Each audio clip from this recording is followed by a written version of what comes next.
Alors, il y a une question aussi, la question des bourses. La question des bourses, vous savez qu'il y a eu une nouvelle politique des bourses avec un gros assainissement au niveau des bourses. Parce que nous avons trouvé, après avoir, de manière fortuite, été obligés de regarder les choses. Parce que parfois, c'est fortuitement qu'on tombe sur des choses. Plus de 25 000 boursiers qui n'étaient pas des étudiants. Nous avons même déposé une plainte auprès du procureur de la République. Des enquêtes ont été faites. Plus de 25 000. Donc une grosse partie, c'était des bourses de troisième cycle.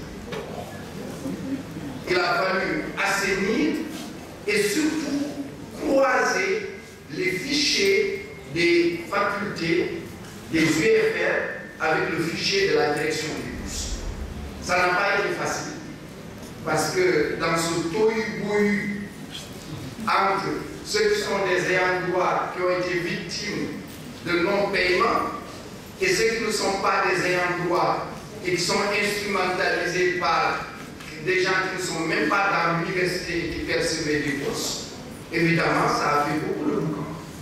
Mais, comme on dit dans ces choses-là, il faut laisser la poussière tomber, ils disent, et ensuite ça fait jour.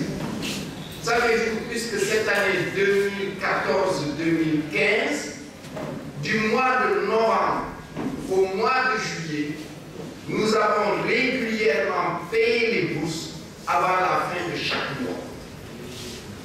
Depuis 30 ans, ça n'a pas eu lieu. C'est la première fois que de novembre à maintenant, avant chaque fin de mois, nous avons payé les bourses.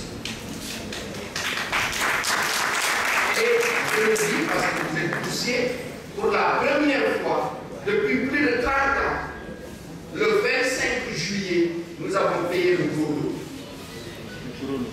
Je sais que vous n'aimez pas qu'on parle du gros lot, mais je vous ai vu parler dans les médias.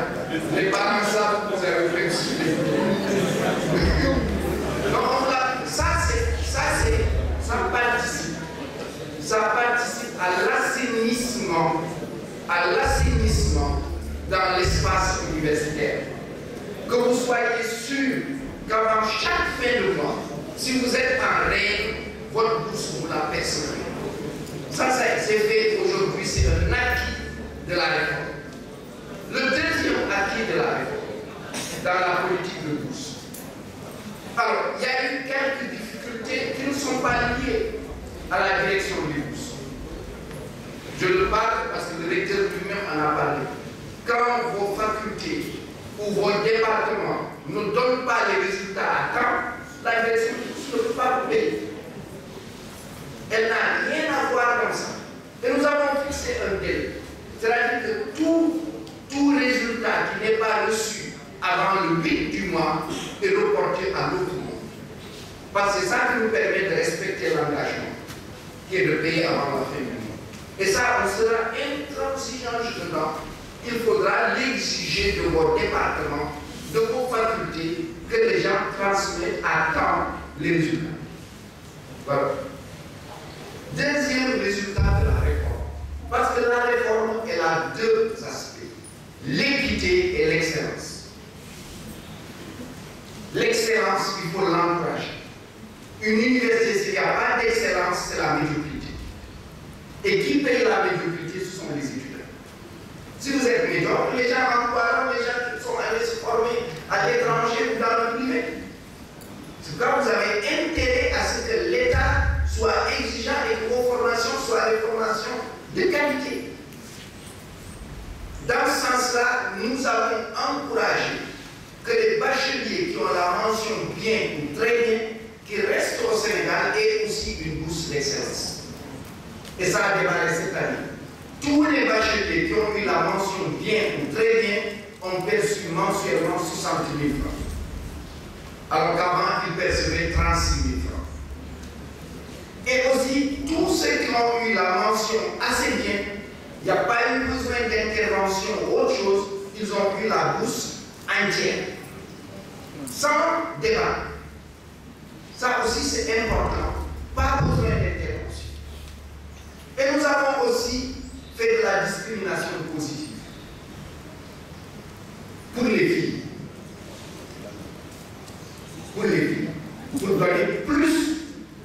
possibilité pour les filles d'avoir une bourse. Et on a fait aussi, évidemment, la discrimination positive pour les séries en voie de disparition, à savoir S1, S3, S4, S5, T1, T2 et F6.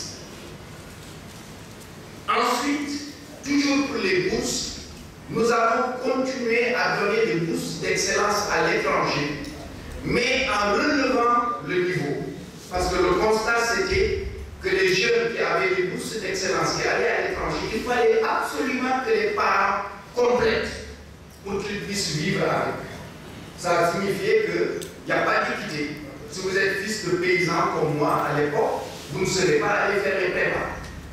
Donc, on a augmenté pour qu'ils aient le moyen de vivre correctement. Mais on a mis les conditions. On ne donne plus les bourses d'excellence automatiquement si vous avez la mention bien ou très bien. La commission, si vous allez en France, il faut être inscrit en classe préparatoire. Si vous allez dans d'autres pays, alors là, c'était aussi la nouvelle politique de bourse a amené aussi une révolution. Parce que jusqu'à la nouvelle politique de bourse, quand vous allez dans d'autres pays que la France, vous ne pouvez avoir que des aides. Oui, on n'avait pas encore coupé le cordon ombilical de la colonisation. C'est la nouvelle politique qui a coupé le cordon ombilical. N'importe quel pays maintenant où vous allez, vous êtes éligible pour avoir une bourse si vous remplissez les conditions. Et donc, si vous avez une mention très bien ou bien, vous allez en Chine, aux États-Unis, au Japon, au Canada, si vous êtes dans le top 10 des universités classées dans le classement de Shanghai, vous pouvez bénéficier des bourses d'excellence. L'année dernière, nous avons eu 2 au Canada et 2 aux États-Unis. Donc ça aussi, c'est la nouvelle politique de bourse. Nouvelle politique de bourse toujours. Désormais, on publie les appels à candidature. On les a publiés l'année dernière. On vient de publier l'appel à candidature pour les bourses étrangères. Le dépôt se termine le 28 août. Et la commission va se réunir d'ici le 10 septembre. On a publié les bourses de mobilité, qui est une innovation. C'est la première fois qu'on donne des bourses de mobilité. Si vous êtes en Master 2 ou en 5e année ici, si vous êtes en doctorat, vous avez besoin d'aller à l'étranger pour une formation complémentaire de 2 mois, 4 mois, 6 mois, jusqu'à 10 mois, pour un stage, ou même en entreprise, où vous avez besoin de préparer votre mémoire avec un professeur qui est là-bas, vous déposez une demande de bourse de mobilité. Vous avez le billet et vous avez la bourse pour la période pour laquelle la bourse vous est accordée. Ça, c'est un encouragement pour ceux qui sont ici en se disant j'étudie ici, mais je peux aller pour un temps à l'étranger.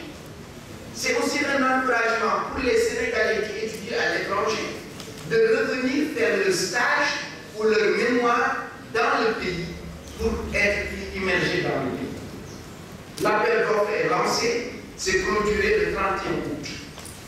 La même chose, nous avons lancé pour la première fois les bourses en alternance doctorale. Vous êtes en doctorat, vous avez un encadreur dans un laboratoire, une formation doctorale, une école doctorale au Sénégal. Vous avez un co-encadreur qui est dans une université étrangère.